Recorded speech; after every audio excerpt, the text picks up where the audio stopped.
This is Joseph Padoy's Apostolical Miracle Revival, bringing you the message of peace, joy, and salvation. Jesus Christ, the same yesterday, today, and forever. Father, I pray for all those who are listening to this cassette. Righteous Father, let your Holy Spirit come upon each and every one of them. Lord, I ask you that you will help them, save them, deliver them from sickness, disease, and Satan. Let them know the joy of your salvation. Oh Father, open their understanding that they may be able to understand your word. Bless them, Jesus. Blessing of Father, Son, and Holy Spirit be upon each and every one of you. In Jesus' name, amen.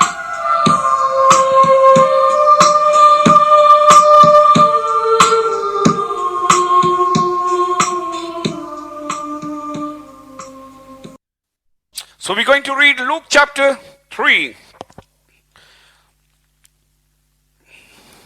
In the 15th year of the reign of Tiberius Caesar, that means Caesar Tiberius or King Tiberius was at that time the king of Rome and Roman Empire. Pontius Pilate being the governor of Judea, he's giving us roughly the timetable when John appeared on the scene. Here Luke is showing us that this is not a man-made story. This is a historical fact. That the things that Luke says that I'm writing really took place. It is not story made by man. It is not a fairy tale. It's a reality. So we have seen from the very first chapter of Luke that Luke is trying to tell us that at that time, at what time Jesus was born and which Caesar was ruling at that time. Now here he's giving us historical fact again. That the John the Baptist, when he comes on the scene, he says this is what happened in the world history. He says at that time Tiberius was the king of Rome when John comes on the scene. He says, and at that time Pontius Pilate was chosen to be the governor of Judea at that time. And then he says, Herod being the tetrarch of Galilee. The word tetrarch means the king or little king over 1/4 of the promise, quarter of the promise to that particular king or governor. So he says that Herod was also the tetrarch of Galilee, and his brother Philip was a tetrarch of Iturea, the region of Tychonites, and Lysani, the tetrarch of Abilene. These are the people who had a quarter of the kingdom divided among them. These are the people which were in control when John the Baptist appears on the scene. He said, this is the world history. This is what took place. And I'm not telling you fairy tales. This really happened. It happened in the time of these people. Then he goes further on. Ananias and Caiaphas, at that time among the Jewish people, they were the high priest. Something happened. The word of God comes to John when he was in the jungle.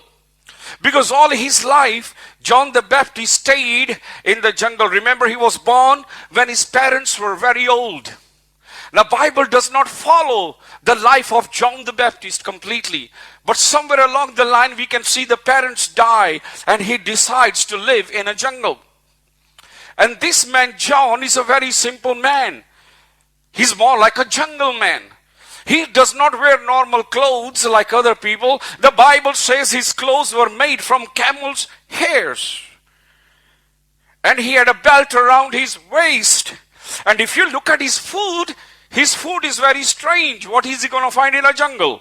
His food was honey and grasshoppers, locusts. That was his food. A real jungleman.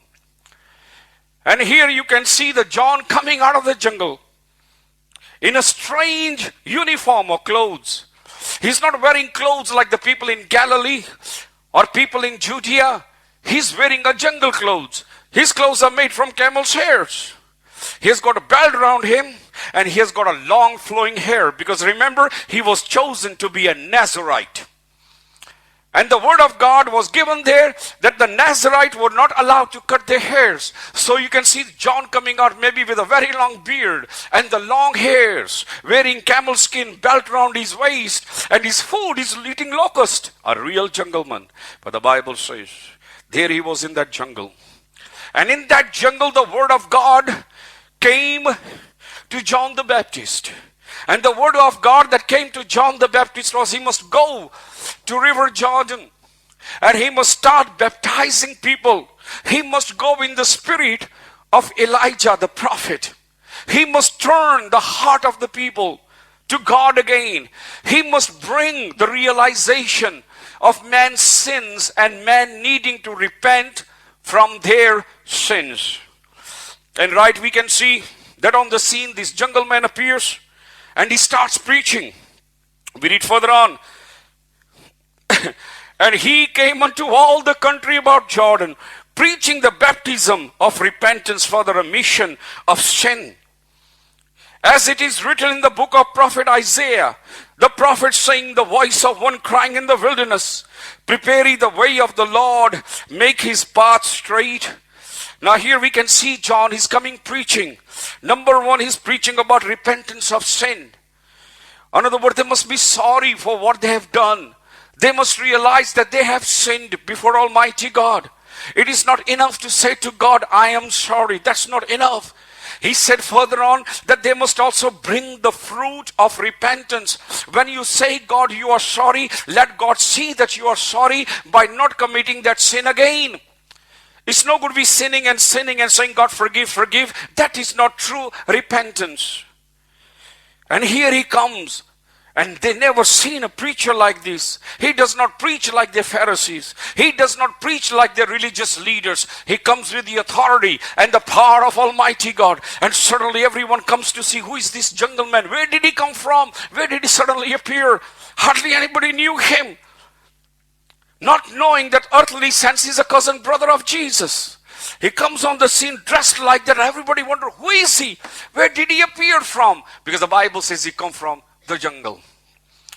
And people all around Judea, all around Jordan, they all came to John to be baptized.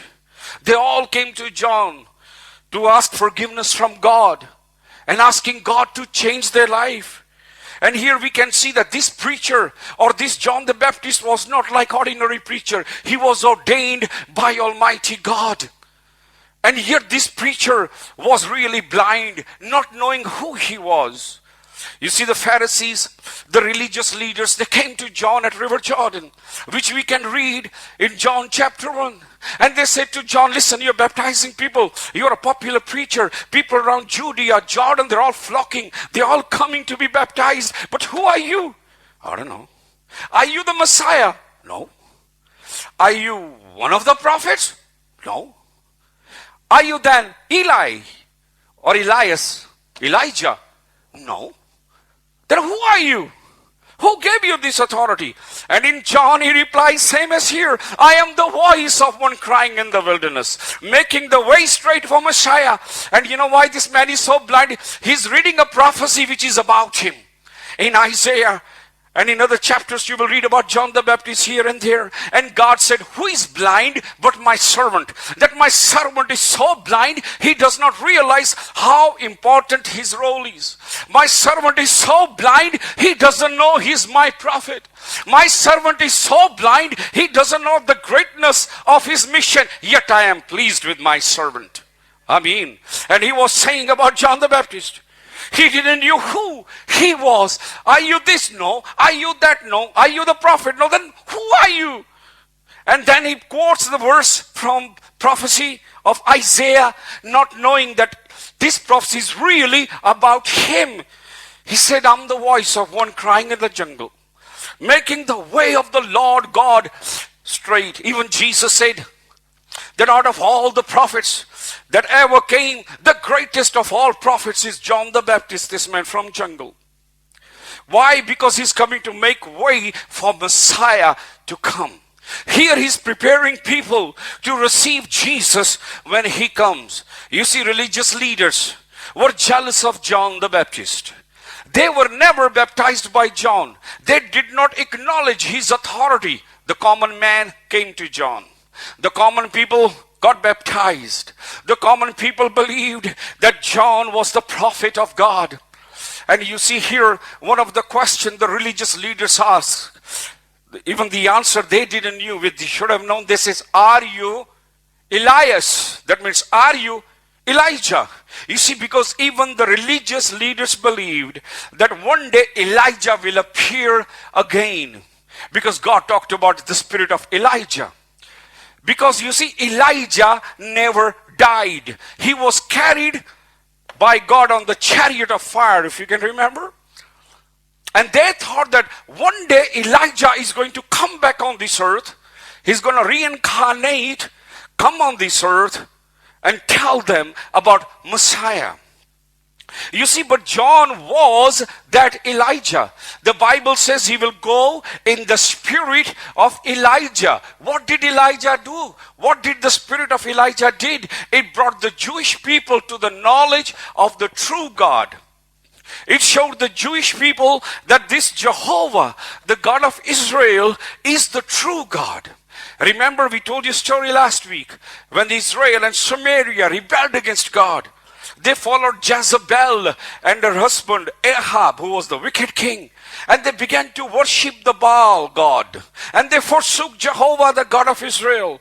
And here Elijah was in the hiding. And he stayed in the hiding for a long time till God told him to show himself. Same as John the Baptist. And here Elijah hears the message of God, comes to the king. Before he was hiding, he was afraid of his life. But when the word of God comes to the prophet, he gets bold. He goes to Ahab. He says, Ahab, you have troubled Israel. Your wife has troubled Israel. I will show you who the true God is.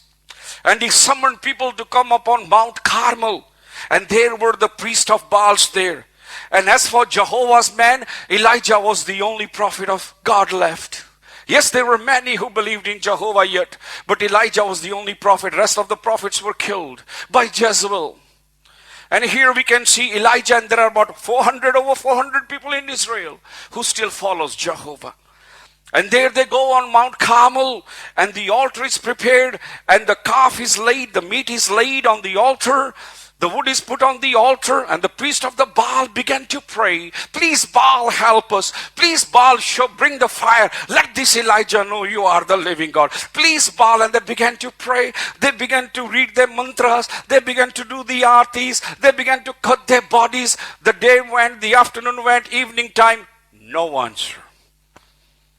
And then Elijah said, it's my turn.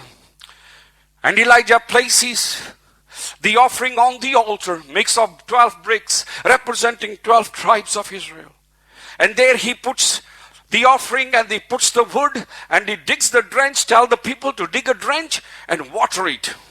And they put so much water in that trench, even the meat and wood began to swim on that water. Impossible to light. Elijah stands on his own, and there are hundreds and hundreds of people around him. Either his God is going to answer, or he's a dead man within seconds. He lifts his hands and says, oh God, Jehovah, God of my fathers, show them. He hardly finished the prayer, and the fire comes from the sky. And the fire came, and the fire licked the wood, licked the water, just consumed the offering. Jehovah on that day showed that he was the true God. Here was Elijah turning the hearts of people toward the Lord God of Israel. And here John the Baptist is that man turning the heart of people toward the Lord God. He comes to prepare the way, to preach forgiveness of sin, for Messiah to appear on the scene. And here you can see the religious leaders do not accept John. They had a problem of accepting John. Like the churches today will have a problem accepting God's preacher. You know, if I go to Church of England, if I go to Catholic Church, if I go to Baptist church, they won't call me a preacher. They will call me lay preacher. In other words, not a proper preacher. And why am I lay preacher? All because I haven't got the certificate. Because I never been to Bible college. I never studied theology. You see, that's what happened. John the Baptist never went to Bible college. He never went to the college of Pharisees, whereas Paul did. He went to the college of Pharisees. St. Paul has a teacher, Gamaliel, the greatest religious teacher of his time. And he was student of before he came to Christ. John the Baptist having a problem from religious order. They don't want to know him. Because why? He never attended their colleges. He hasn't got the certificate. He hasn't been ordained by so-called high priest of Israel. He has got nothing to show. He's a jungle man. How can a jungle man be a man of God? They rejected John. You see, that's where churches are wrong. You don't become God's man because you pass a test. How foolish can you be? You cannot become God's apostle or prophet all because you went to the college and got the certificate. This is not something earthly. This is spiritual business, and God chooses his prophets. In the Bible, none of them went to any colleges. God chose them, and the religious leaders rejected them. And this man come, he has a problem. Religious orders are not accepting him. The Pharisees and Sadducees are there to accuse this man. But you see, they can't do anything because the public believe John is the prophet. So you see, the religious leaders can't really do much because John has got a backup of ordinary men and women believing that he's sent by God, that he is the prophet of Almighty God. You see, you don't have to go to Bible colleges. You know, when you're a man chosen by God, God come and teach you. Jesus' disciples didn't went to any colleges. They were fishermen catching fishes. And yet God chose them. The Bible says, I will choose the base and foolish things to confound the wise. I'm not chosen by man. I'm not ordained by a priest. I haven't received the certificate from the college. But let me tell you, the wisdom of God through me is more mightier than the wisdom through all those who got the certificates. Because God has not chosen. God got to choose you. He got to teach you. He got to ordain you. John was such a man on the scene. Religious leaders rejected him. Religious leaders did not accept him. Men and women who were ordinary, to them he was the mighty man, a mighty prophet. And there we can see John is by that river and he starts preaching. This man is not like ordinary preacher. His preaching is full of fire and authority. Every valley shall be filled, he said, and every mountain and hill shall be brought low. Time has come that the pride of man must be brought low, because God hates the proud heart. God hates pride in man. You see, we are full of pride. God hates it. We got nothing to be proud of. And it is pride that destroys us. Sometimes we are so proud to say to God, I am sorry. Sometimes we are so proud to acknowledge that we are bad people. We have sinned. Sometimes we are so proud to humble ourselves before each others.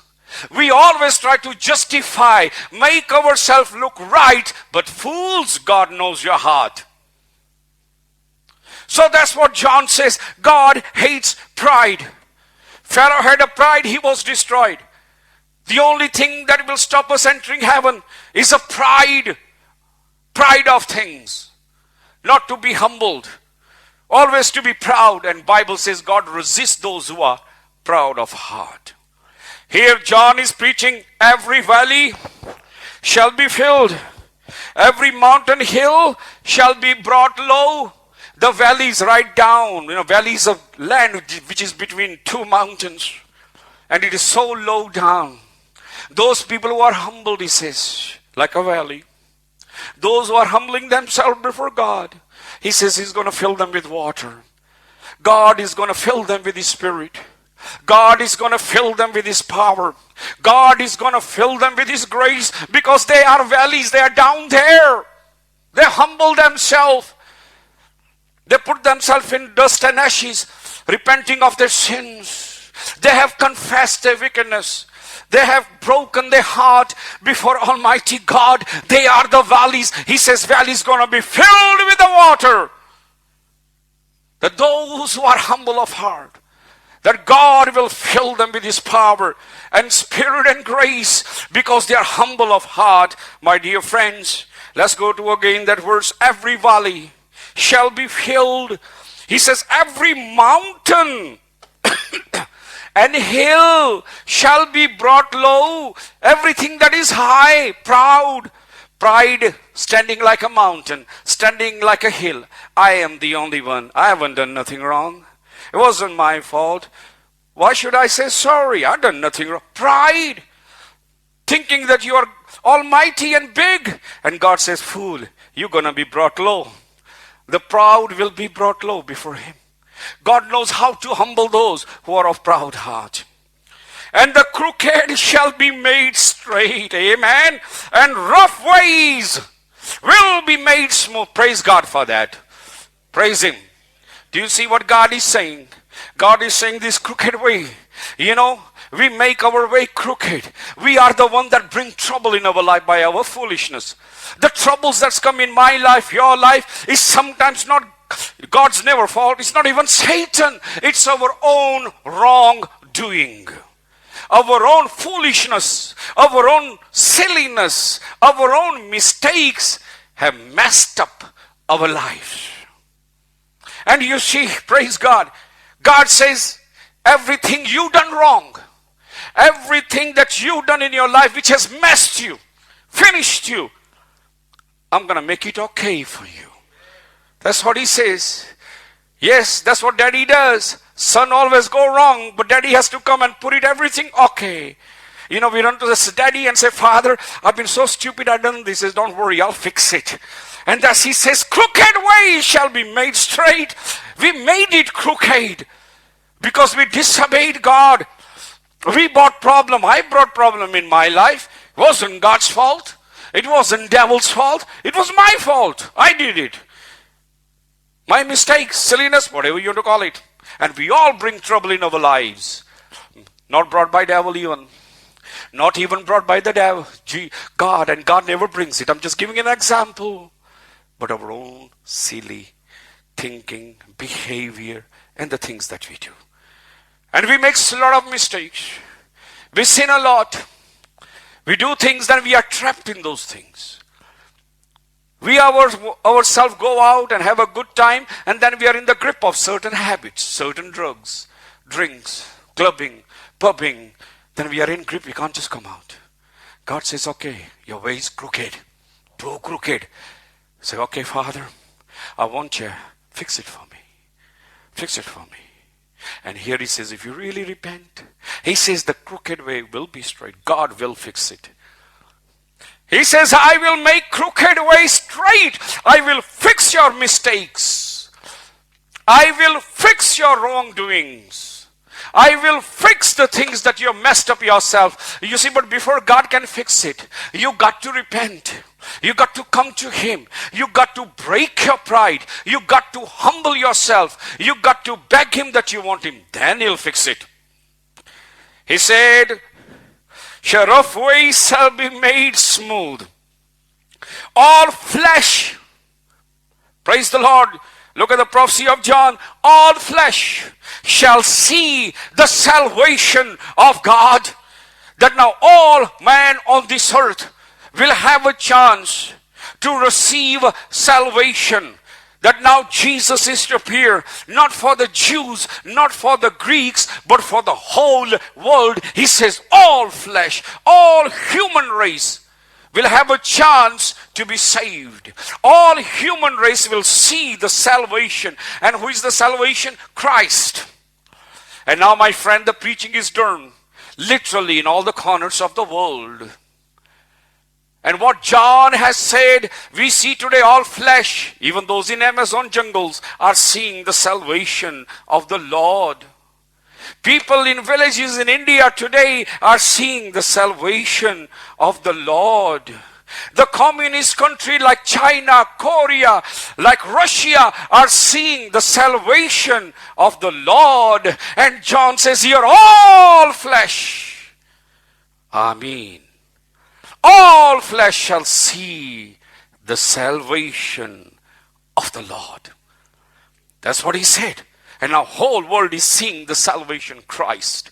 Christ is preached in all the earth. Then he said to the multitude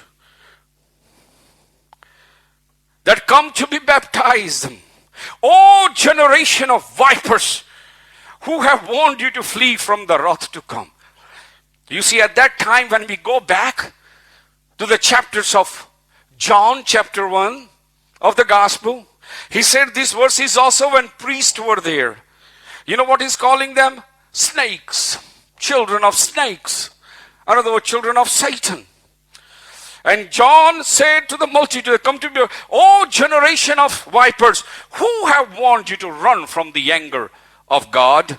Bring forth therefore fruit worthy of repentance. He's saying to them, it's no good you pretending here, standing here, saying to God, God, I want you, I'm sorry, and yet not leaving your sin.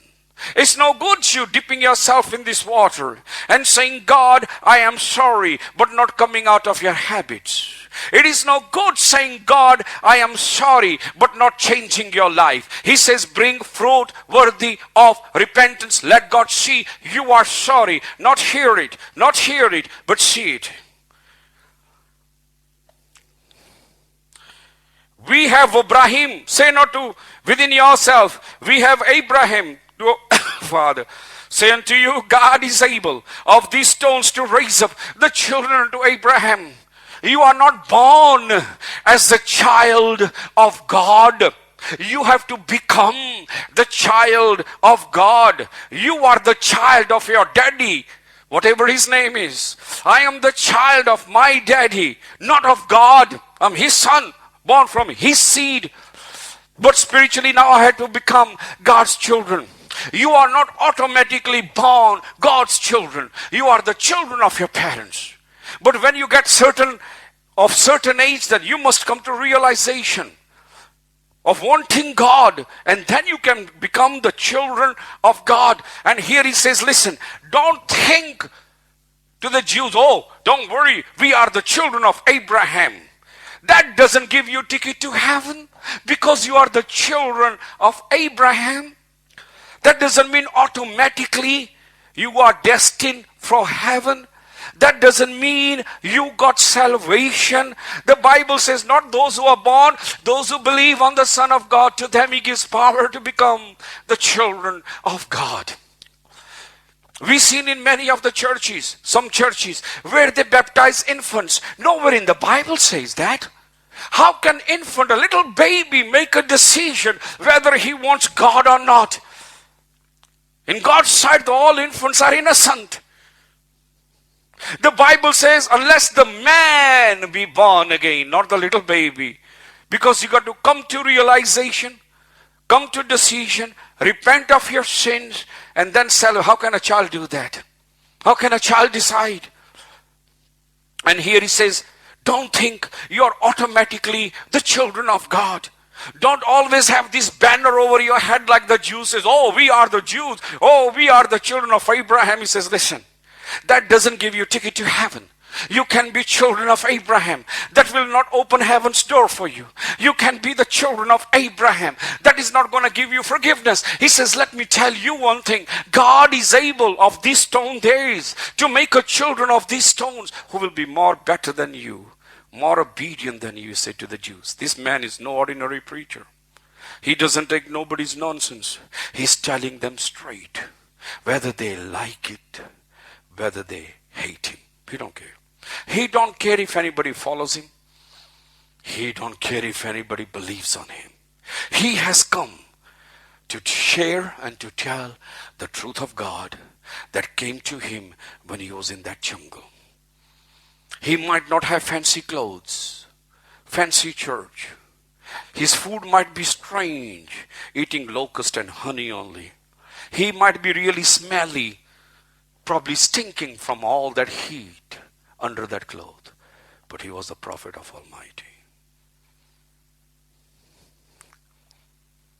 We always look outward appearance. God looks at the heart.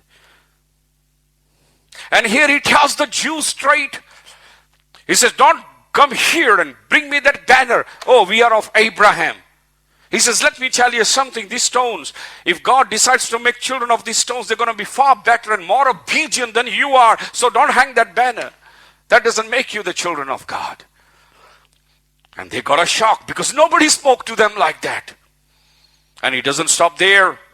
Now also the axe is laid at the root of the tree. Every tree therefore which brings not good fruit is cut down and thrown in the fire. God's judgment is upon all mankind. The axe is on that tree to chop any time. The death sentence is hanging on all mankind. Unless you repent from your sins, unless you change, you will go to hell. You will be punished because whatever you sow, you're gonna reap. You sin, you will go to hell. Axe is already there. There is only one man can remove that axe, and that's Jesus. The Bible says, he that is son of God, the wrath of God is not on that man, because that axe is removed. Because Jesus took that axe on him on the cross of Calvary. Praise God. He says, we are all under his judgment. We are living dead. We are dying every day. We are not escaping God's judgment. We might escape each other, escape the jury, the court, the police, the government, but not God. His axe is upon every tree. Let's share further on. You see, this preacher is different. He's telling them straight. He don't care who they are. And there at that time were great big religious leaders. He don't care who they are. He's telling everybody off and telling them straight the word of God.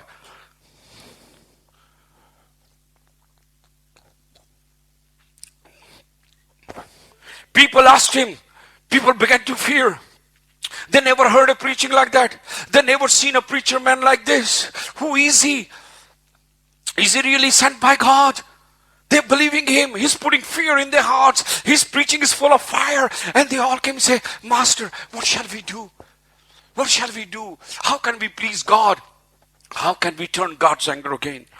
And people asked him, saying, what shall we do then? Verse 11, he answered and said to them, he that has 2 coats, let him impart to him that has none. He that has meat, let him do likewise. Share your things. Don't be selfish. Don't be greedy. Don't think about me. You got to think about others. Jesus never thought of him. He thought of others. You know, there are people, we always think about our own fat self, but not what somebody else is going through. So he says to them, share. And then verse 12, and then came also publican to be baptized. Said unto him, what shall we do? And he said unto them, exact no more than that which is appointed you. The tax collectors came. Now you see, these tax collectors, when you read the gospel, you can see they were counted very bad sinners. Because they were the Jewish agents. They were collecting taxes for Roman government. According to the Jews, they're gathering money for pagan ruler that has conquered them, rule over them. And many times these tax collectors would rob people. They will collect more than what they should collect. Because rest of the money they would put in their own pocket. And John warns them, whatever tax has been set, only collect that much amount, no more to put in your pockets. The soldiers likewise demanded it from him, saying, look at his preaching. His preaching is now, you can see, entering even political world now. The soldiers are coming to him. He's such a dynamic preacher. People, all the religious leaders are there. Ordinary peoples are there. Now you can see even the soldiers are there. Even they are scared of this man. His preaching is full of fire. Even they're afraid. Say, Master, what should we do? And the soldiers likewise demanded of him, saying, what shall we do? He said to them, do violence to no man, neither accuse anybody falsely. Be content with your wages. Don't take bribes. Be content with the wages you have. Don't take bribes and lay false account on people, all because somebody else gave you more money. Don't bear false witnesses. As the people in expectation, all men mused in their heart of John. They're wondering who it is, whether he is the Christ or not. John answered, saying unto them all, I indeed baptize you with water.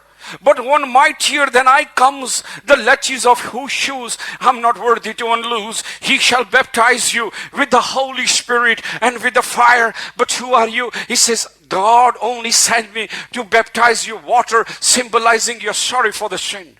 But the real person is coming. The one who's coming, he's going to appear anytime. He is so great that I'm not even worthy to stoop and undo his laces. So great is he. And my baptism is only water baptism. But this man that is coming after me, he's going to baptize you with the Holy Spirit. The very power of God will enter you.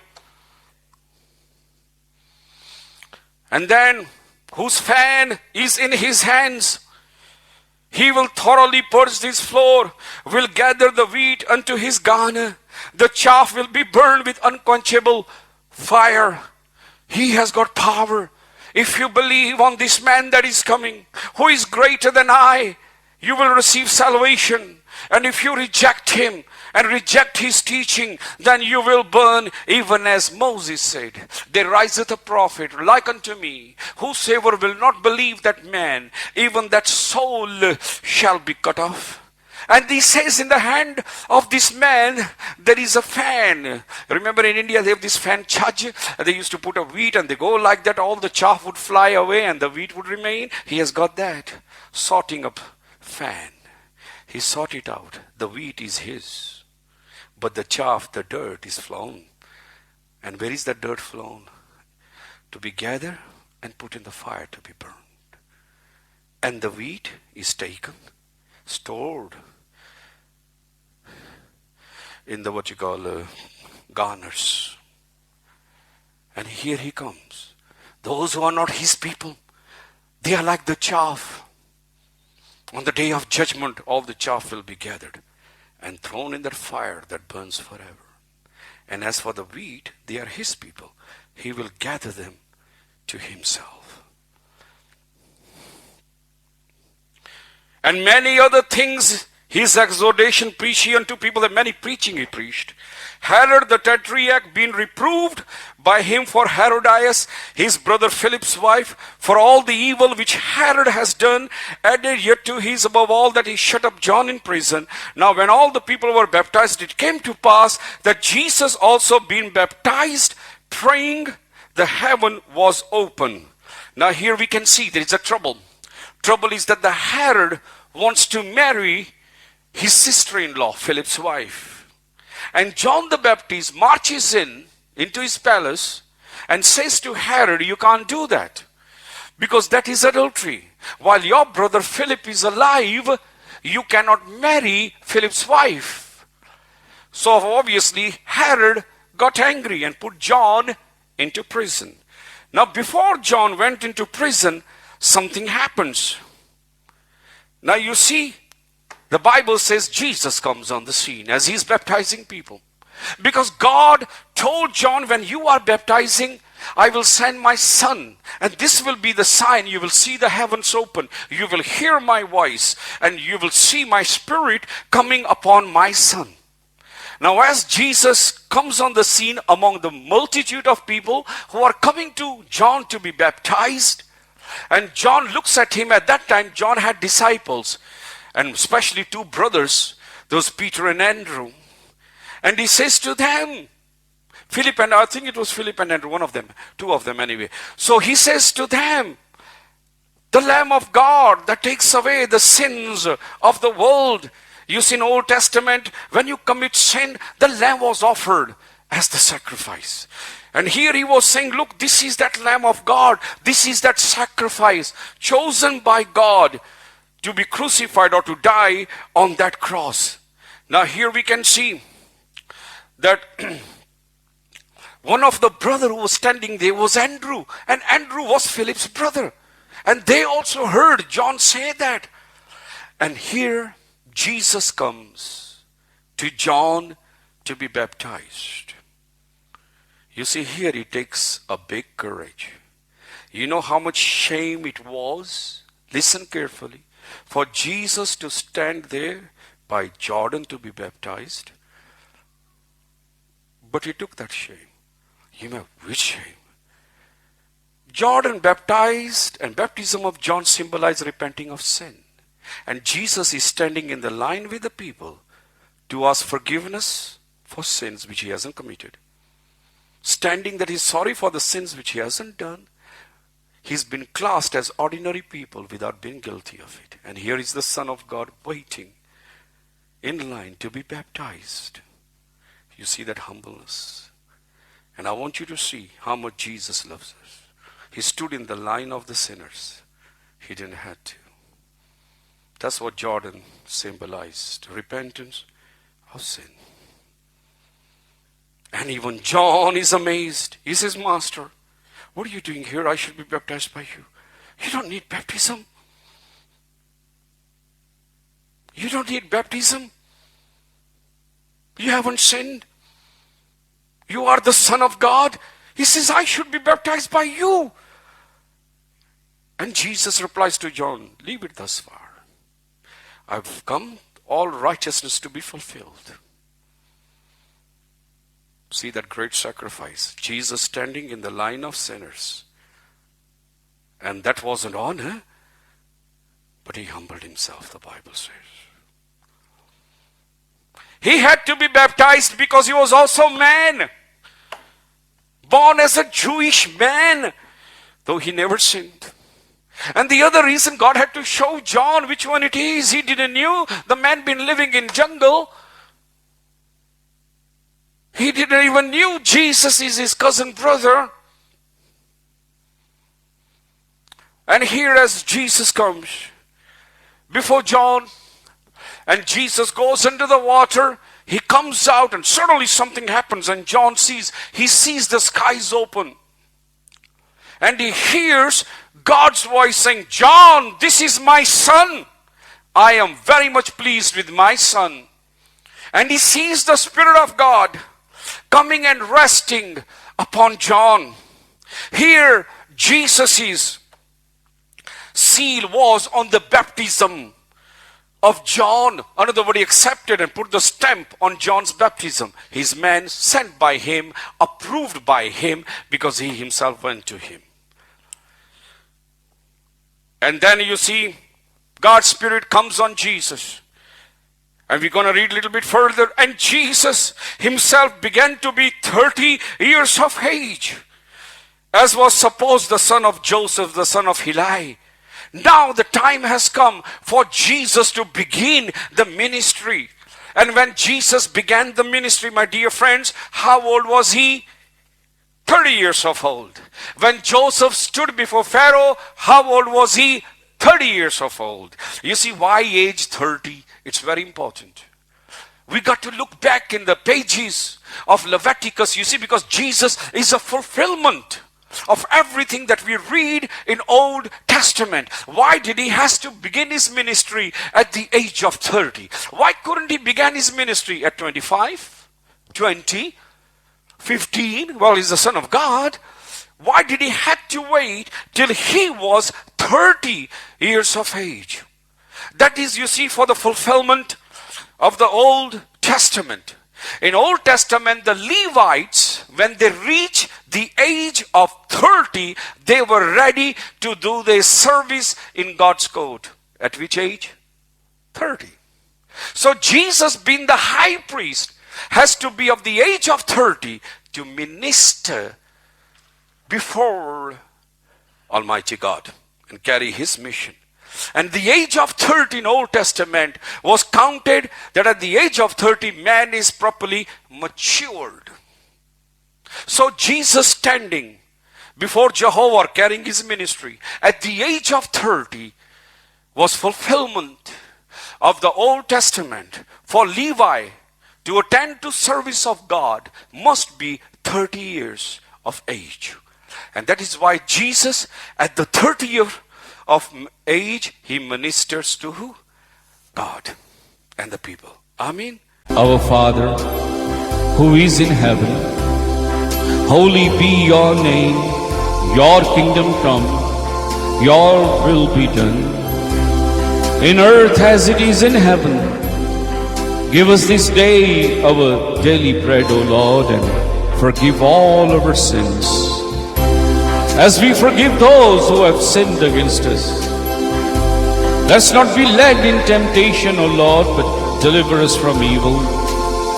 For yours is the kingdom, the power, and glory through Jesus our Lord. May the blessing of Jehovah, His Son Jesus Christ, the power of the Holy Spirit be on you. May God of Israel make His face to shine on you. May the Lord bless you in Jesus' name.